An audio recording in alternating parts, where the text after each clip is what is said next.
If you are constantly comparing where you're at in your business, and if you're constantly struggling with insecurity when you look at the successes of others, then today's episode is absolutely for you, because I had a big breakthrough recently that I think will help you a lot. Welcome to the Affiliate Guy podcast. If you want to grow your income, serve your tribe, and enjoy all the benefits of affiliate marketing and having your own affiliates, you're in the right place. Thanks for joining me today. Now let's get started. All right, so in the last episode, I said that that episode would be the last in my series of takeaways from Blackberry Farm, but I was wrong because I had to share this message as well. And I mentioned that, that was the last in the series, but I'll be sharing these lessons for a lifetime because it really was one of those mountaintop experiences. And the last thing I wanted to share was, and I mentioned this in the first episode in this series where I talked about trauma and how, when I was in my mid-20s, we started a company, we grew it to, about $15 million a year. We had 52 employees, but I was a terrible leader, blah, blah, blah, right? Go back and listen to that because, I share more of the story there.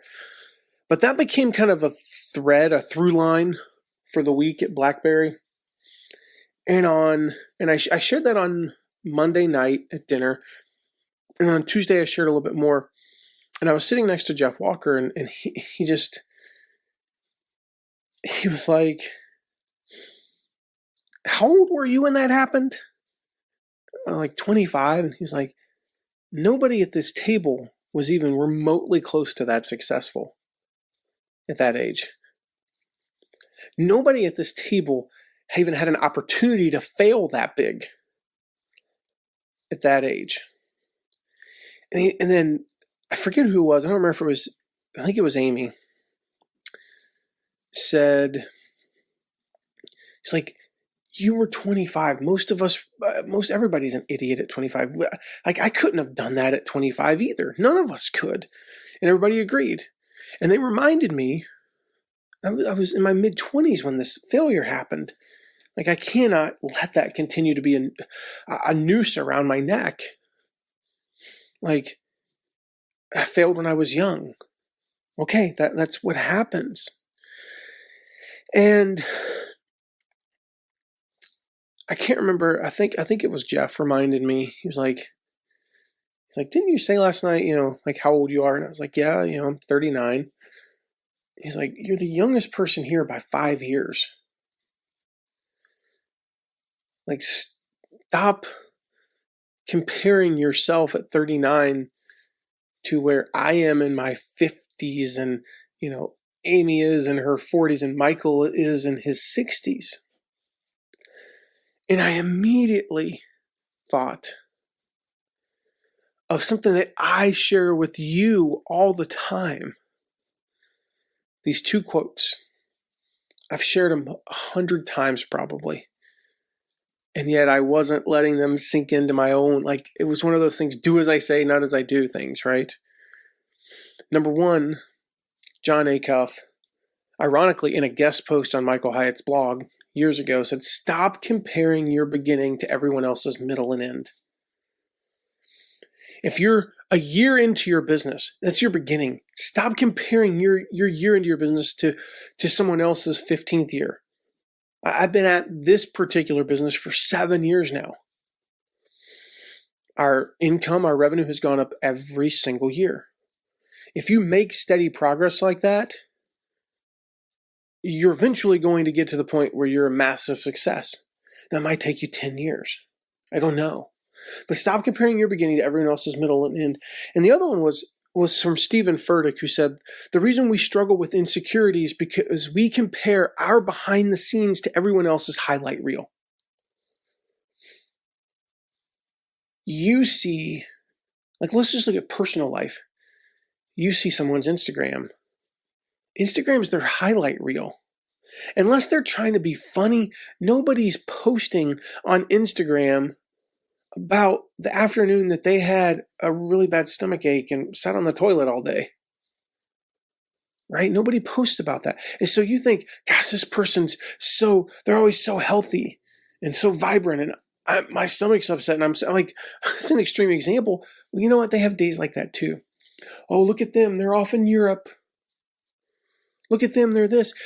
And I'm not saying that everyone you see is like this, but like if you look at the statistics, I heard a statistic the other day, said that the average American, most Americans, if they had, I think it was a $500 or $600 repair needed tomorrow, couldn't write a check or pay cash or use their debit card to pay for it. They would have to go into debt to pay a $600 bill.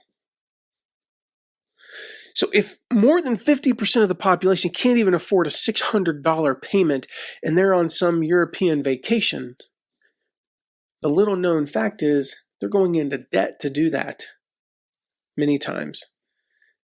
Like I grew up, thankfully, in the way I was taught. I didn't even know it was possible that you could finance a vacation.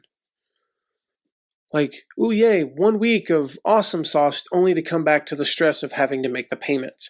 That does not sound desirable to me.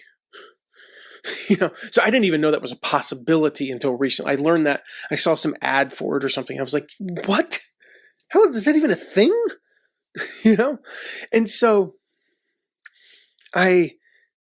you see people on Instagram, you see people on Facebook, and you go, oh my gosh, look at them. You're seeing the highlight reel. You're seeing a second, 10 seconds, 5 minutes of their day, which is 1 day of their life. Yeah, many people do live a great life. And in fact, their behind the scenes would be amazing. But you don't see most of the behind the scenes stuff. And so you're comparing your everyday struggles to their highlight reel, and that's unhealthy. So we do that in our businesses too. And I compare, gosh, why am I having to do this, this, and this? Well, because I haven't, I'm not at the point that they are. Why do I have to, why is it such a struggle for me to do this? And why am I having to do this task when so-and-so doesn't? Well, because I'm at the beginning. I'm 7 years along in a 30+ year journey. I came in to this business with less than $10,000 in the bank. That's like when I started this business, my wife and I started this business, we had our business account, started from scratch. We had to self-fund it with a couple $1,000, not $1 million. So we didn't hire on day one. We had to make money before we could bring on team members. So we grew slower than somebody who could pump in $100,000, $200,000, $1 million into their business. We didn't take on venture capital. So we grew slower. We self-financed. So what that looked like was in the first month, we spent $1,000, we made $1,200. And then the next month we spent $1,200 and made $3,000. Now we took a little bit of that profit. We hired a virtual assistant to work 10 hours a week. Well, that accelerated things even more. So then we could, third month, we could push him to full time. That accelerated things more. So by month 6, we could bring on another part-time team member. And then we could do this. And then we could pay for things that we couldn't pay for. Now, after a year, we could afford to take a risk and run some ads that might not bring in anything. Don't run ads when you need the money, because your ads might not work. It's hard to run ads when you're desperate, because ads require testing. They require failure. They require being willing to lose $5,000 before you finally turn the tables and get to make $500,000. That's what it takes. It takes a little bit of trial and error with ads. So you can't run ads until you've got the money in the bank and you go, you know what? I can afford to lose $2,000. I can afford to spend $2,000 and make nothing. But if you look at somebody who's out there spending $1 million on ads, they weren't there 5 years ago. 5 years ago, they were breaking even. 5 years ago, they were spending $24,000 a year, $2,000 a month. And the next year they spent $48,000. And the next year they spent $96,000. And the next year they spent $400,000. And the next year they spent $1 million. That's how they got to $1 million. was just by doubling and tripling and becoming more profitable, things like that. And so I just encourage you, like, I know for me, it was a reminder that I'm not where I want to be, but it's not about comparing myself to others. What I'm saying is I'm not where I want to be, but man, I'm a lot farther ahead than I could be. You know what? I've had a lot go right. It's so easy to focus on our failures. It's so easy to focus on what went wrong. It's so easy to focus on the fact that, well, we set a goal that we wanted to sign up 100 students and we only signed up 87. But, man, we signed up 87 people. That's still a lot. We had an affiliate promotion recently where the last time we promoted it 2 years ago, we did almost $20,000. And so we just set that as our goal this time. Like, our goal is to do just as well as we did last time. Like, we know, in fact, we kind of felt like that was an unambitious goal. And we busted it and we worked hard. The time before we made almost 20, we literally were like $9 from 20,000. We finished 4th place on the leaderboard, which is like the worst possible place to finish. Like, I'm just going to say it. It was the 5 days to your best year ever promotion. It was the promotion that got us to Blackberry Farm for this experience. The last time we promoted it, before we started work, ran Michael's stuff as he was a client of ours, we did almost $20,000. $19,991 and some cents. But we finished in 4th place. Only top 3 get to go to Blackberry Farm. This past time, we didn't do nearly as well. But we finished in 3rd. And we got to go to Blackberry Farm. And we made, a lot of money in the process. It was still a lot of money. We just failed in our goal. And I could focus on the fact that we fell short of our goal. Why did that happen? What went wrong? Or I could just say, you know what? We finished in 3rd, so I chose to focus on the positive. So where are you focused? Who are you comparing yourself to? Are you looking at other people's highlight reels and comparing those to your behind the scenes? These are all things you got to think about in this world. Like, so much. We talk a lot about the mindset of online business because so much of it is mindset. It's a mental game. It's an inner game. It's a struggle sometimes. It can be very lonely.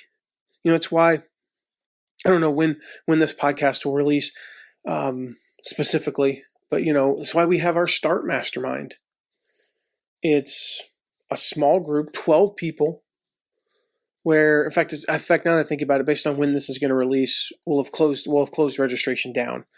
But you can go to the wait list. Just go to mattmcwilliams.com/start. mattmcwilliams.com/start, and you can get on the wait list.